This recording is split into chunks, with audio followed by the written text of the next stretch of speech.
Fronta Veritas Report. Presyon palalakasin ng National Dairy Authority. Pag-uulat mula kay Nolan Ariola. Maraming salamat mga kapanalig.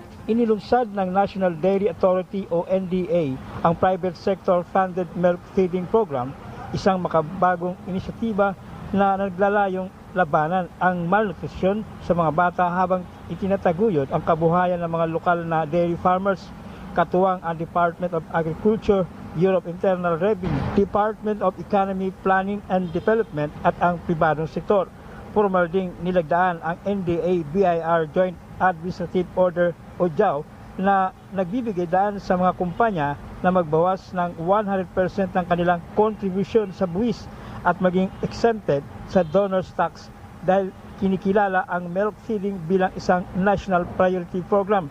Sa ilalim ng programang ito, maaaring bumili ang mga kumpanya ng lokal na gatas mula sa mga dairy farmers at ipamahagi ito sa kanilang mga napiling benepisyaryo bilang bahagi ng kanilang corporate social responsibility initiatives. Isang hakbang na nagbibigay nutrition sa mga bata habang direktang tumutulong sa mga magsasaka ng gatas.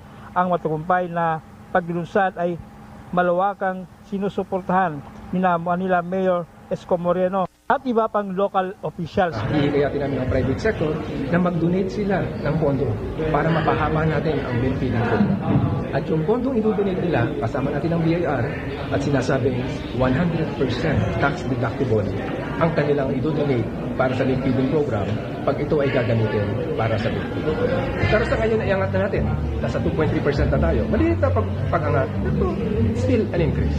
At patuloy pa rin namin pagsisikapan na maiangat siya. Yan ang tinig ni Atty. Marcos Andaya. Mga kapanalig, ang isa sa lagiang dalangin at naisin ng simbang Katolika ay ang mapalago pa ang bawat pagmumula ng hanapbuhay at kabubuhay na makatulong sa ating mamamayan at ekonomiya. Para sa Veritas 846, ang radyo ng simbahan, ako inyong kapanalig, Nolan Ariola, sumainyo ang katotohanan.